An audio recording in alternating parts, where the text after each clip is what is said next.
Hello, beautiful people. My name is TearlessMan39, and today I'm here to talk to you about a series near and dear to my heart, Beyblade.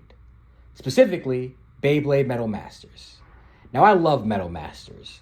Metal Masters is what got me into Beyblade in the first place. It has the best plot, in my opinion, of all the Metal Fight series and introduces so many cool characters like Julian, Masamune, Nile, Faust, Deshayan, and the subject of today's video, Damian of Team Starbreaker. I loved Damian growing up. In our recent rewatch of the series, I realized just how dirty he was done compared to his portrayal when he first appeared. Today, we're going to be covering what might be one of the worst examples of plot-based scaling in anime history. So before we get into it, let's give a quick refresher. Before he fights Damian, Julian Konzern of Team Excalibur is unquestionably a top 3 blader from what we know, with him only being behind Jinka and Ryuga.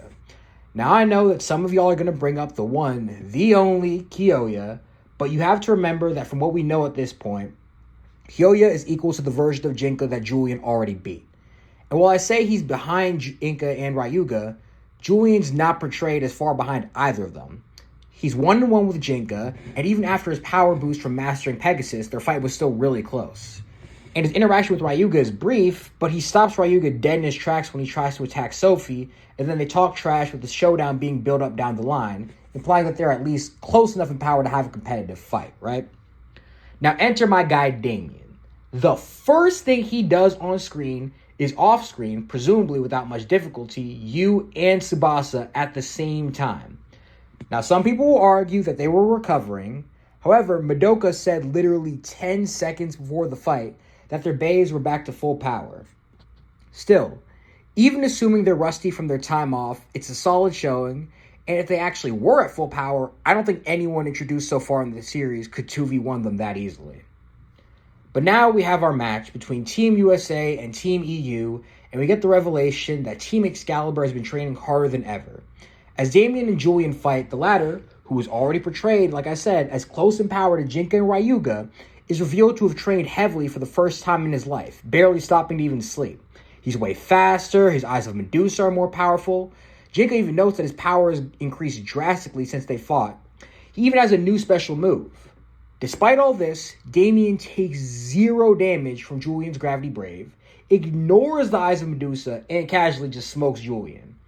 After Julian switches to his even stronger left rotation, he proves completely incapable of even damaging Kerbex slightly.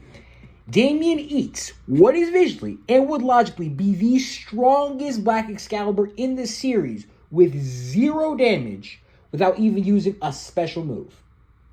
Let me repeat that again. He takes the strongest version of a special move from a top 3 character that we know of and takes 0 damage. And to top it all off, he proceeds to solo all of Team Excalibur at once in about 30 seconds, with his special move overpowering their combined special move. So at this point in the series, a notably weaker Julian could have a very close fight with Jinka and was set up to be a good fight for Ryuga. Julian then gets massively stronger in every way possible and has no way of even putting a scratch on Kerbex if it literally stood still the entire fight. Even being as generous as possible to Jinka and Ryuga, Damian has way better feats than either of them at this point.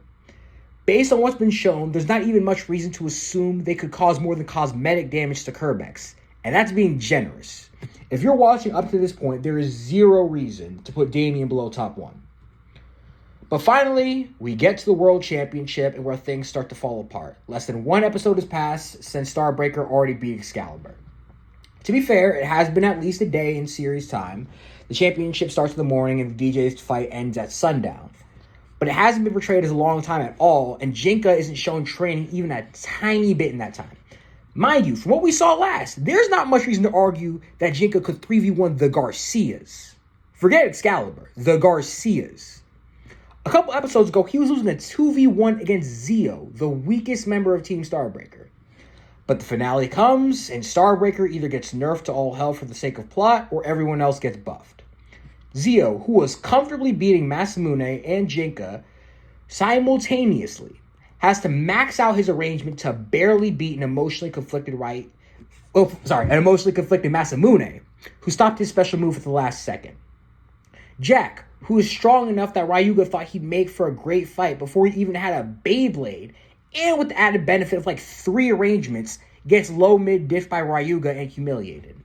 And finally, Jinka, who is very close in power to a guy whose whole entire team got no diff by Damian, has somehow now shot up to being blatantly above Damian with 0 training in the span of 1 episode. This might be one of the worst examples of plot armor in series history. But alas, for poor Damian, it gets worse. Damian gets an arrangement, aka Beyblade steroids, that make him even stronger than Jinka, which by all logic, he already should have been, and goes on to face Kyoya. And this fight is actually one of the best in the entire series. Perfect. No notes from a choreography perspective.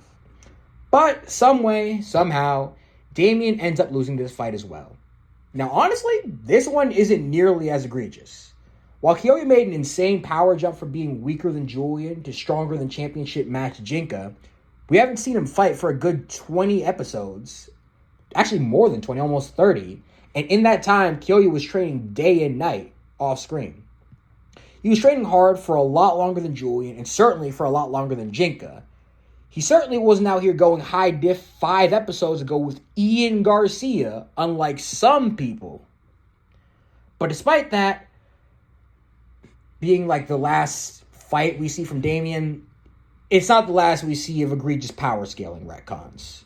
We're introduced to a very cool villain and our final boss of the series, Faust. Faust is using his twisted tempo created from the data of Pegasus and El Drago and touted to be far more powerful than both. Now we actually see it in action against Jinka and Masamune, with Faust beating the mess out of them easily. In fact, he has them locked in an unbreakable pocket dimension with a black hole using a special move.